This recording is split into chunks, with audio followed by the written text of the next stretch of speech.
I've got to say that I have always been kind of a movie buff. To be fair, there are people who are way more into movies than I am, but I do love watching a good story unfold and transport me to a different time or place or even universe. Within that movie world, I like several different genres of movies, but one of my big loves is the world of science fiction or sci-fi. And yeah, if I'm honest, part of the reason that I like sci-fi is that I'm still just kind of a kid who likes robots and lasers and explosions. But even within that world of sci-fi, I've also realized that there's a particular type of storytelling that I really like and that gets me hooked in. Well, two things actually. One of them is a storytelling device that I think most everyone else loves and that shows up across all genres of storytelling, which is the big reveal. It's the plot twist, that moment in the story where everyone gasps. You mean that guy was really the bad guy? You mean everyone else was actually a ghost the whole time? You mean that person that we thought was dead is actually alive? It's the kind of moment in the story that you don't see coming, but that also changes your understanding of the story that you've just experienced. It makes a whole bunch of other things in the story fall into place and make sense all of a sudden. When it's done well, it will make you want to immediately start the movie over again to see what you missed the first time. Now, while I think everyone loves that kind of plot twist, the other storytelling device that I really like is what we might call the self-referencing reveal. It's kind of hard to do this in a single movie, and so it shows up in things like TV series or particular movie franchises that have a bunch of films that all take place in the same world. It's the kind of thing where there are sometimes very subtle references to other stories in the series. Maybe a logo or an image or a spoken reference to some whole other thing. Sometimes it's almost like an inside joke that you have to know the other part of the story to even recognize and understand what you just saw or heard. Other times it's pretty explicit and in your face, and it gives you a backstory of a character from another story or an explanation from some other events in the series.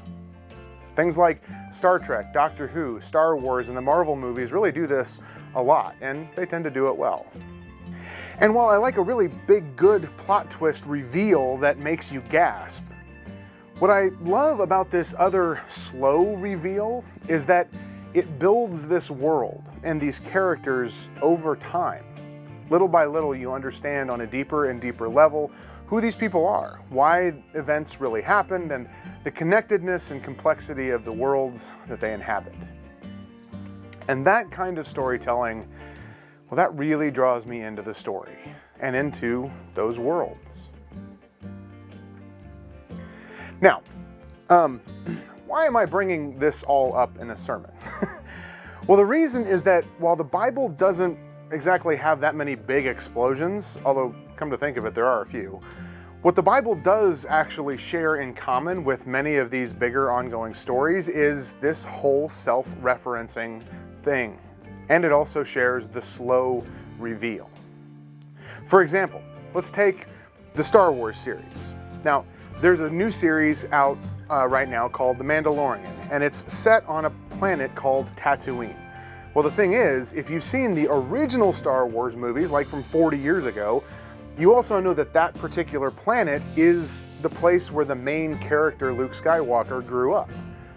And if you know that older story, you'll start noticing all of these other references in the new story that go back to the older one, and you can pick up on all of these different layers and connections between the stories.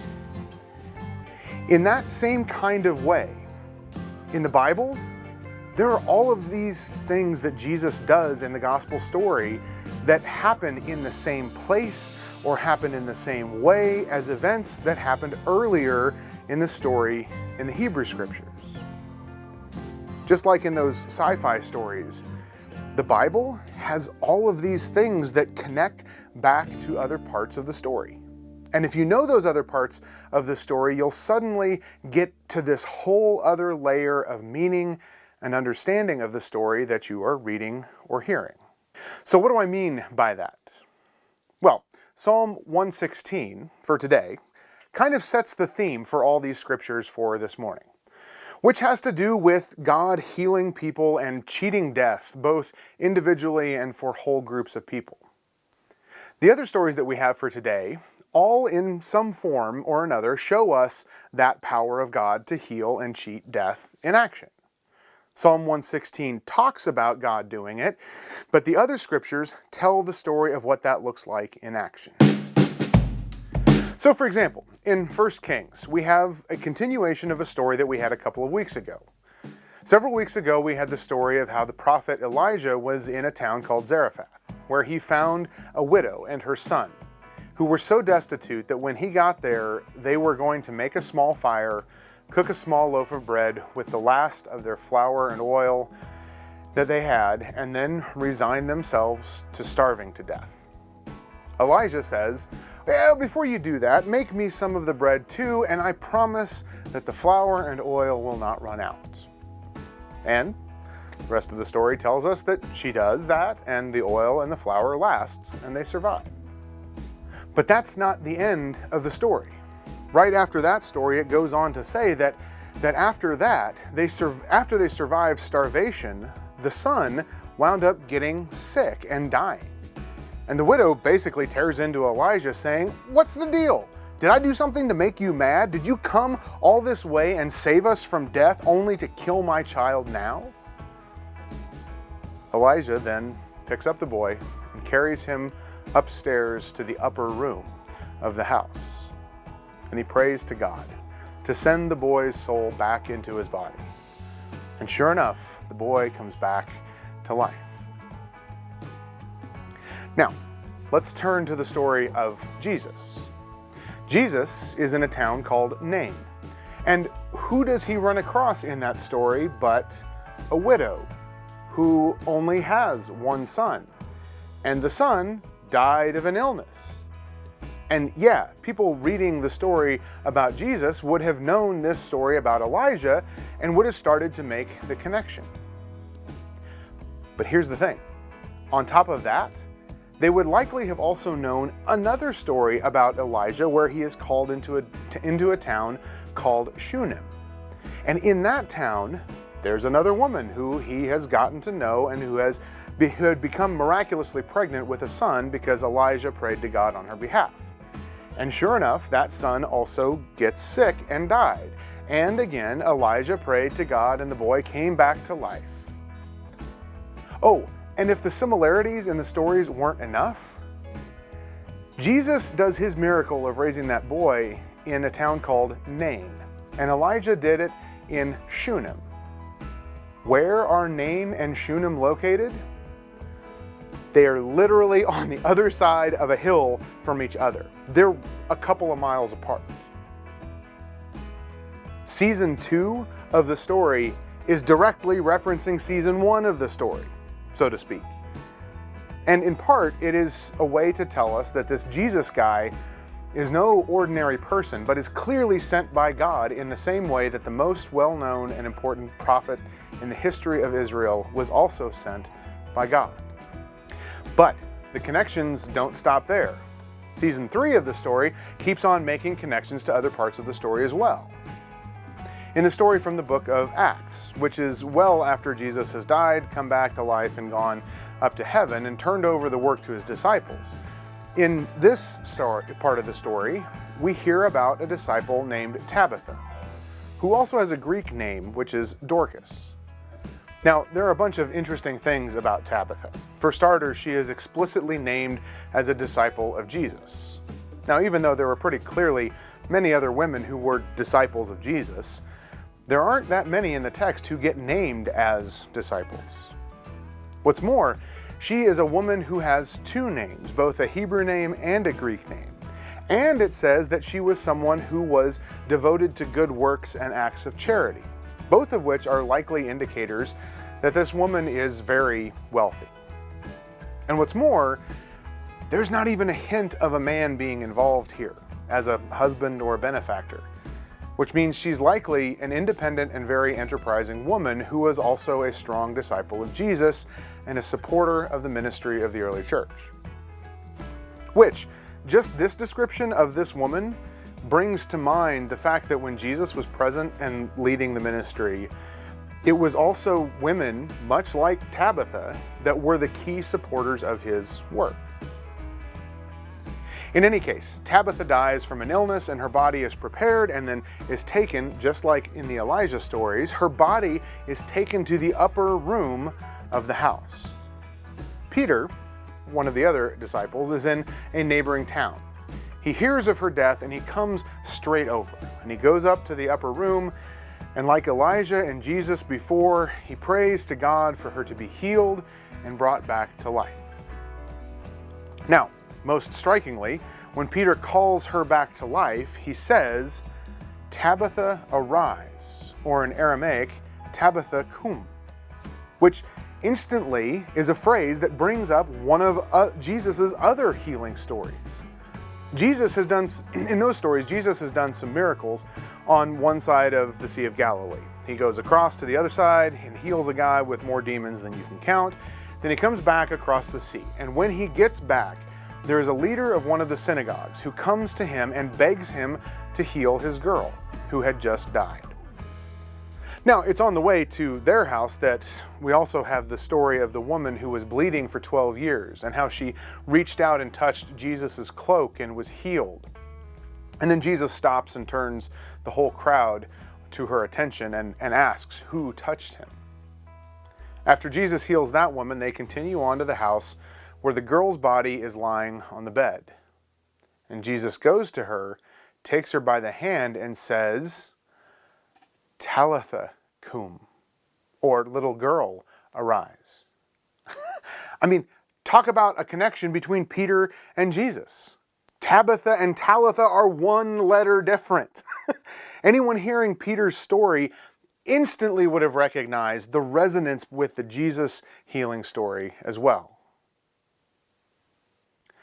Psalm 116 declares the power of God to cheat death, and these stories show us what that looks like.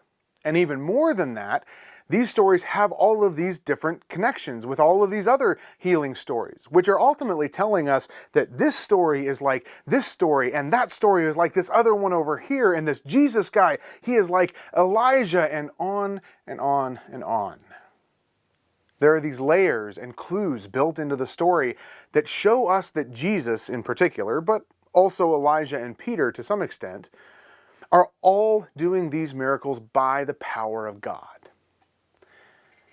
But maybe even the most interesting connection in these stories is a small, but I think important one.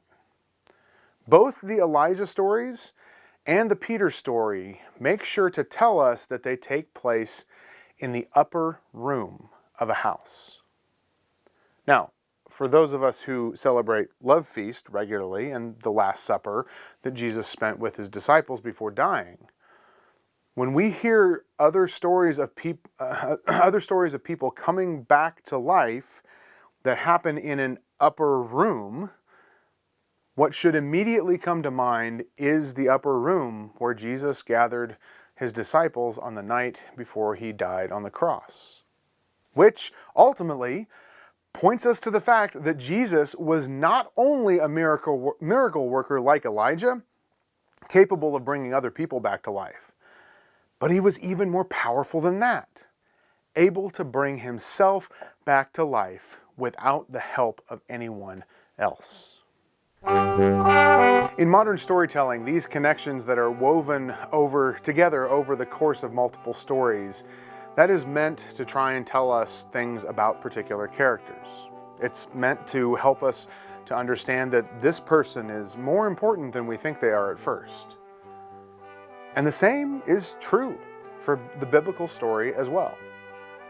Specifically, however, all of these connections from the Hebrew Scriptures to the Gospels to the New Testament stories, they are meant to show us the power of God at work in this world. And even more specifically, they are meant to show us that this Jesus person is more than who we think he is when we first read the story. that Jesus is far more powerful and amazing than we think he is. These connections are meant to reveal to us that Jesus is not only a prophet, is not only a powerful miracle worker, but that Jesus is the presence of the divine who holds the power over life and death itself. That is the big reveal in the story of the Bible.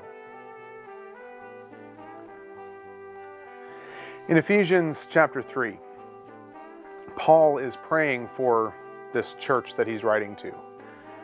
And in that prayer, he says something that continues to give me hope in the darkest of times.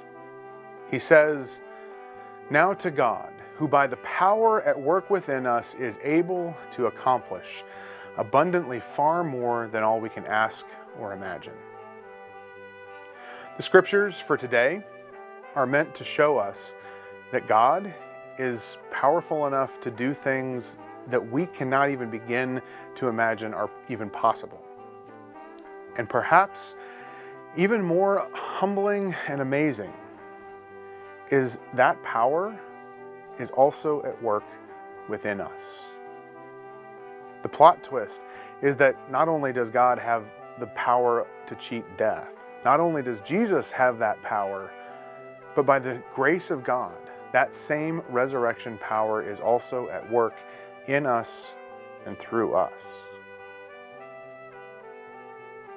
And so today, as we go from this place, may you simply trust in the knowledge that the power of God is already at work in your life, even in ways that you don't know how to ask for yet and can't possibly begin to imagine. Amen.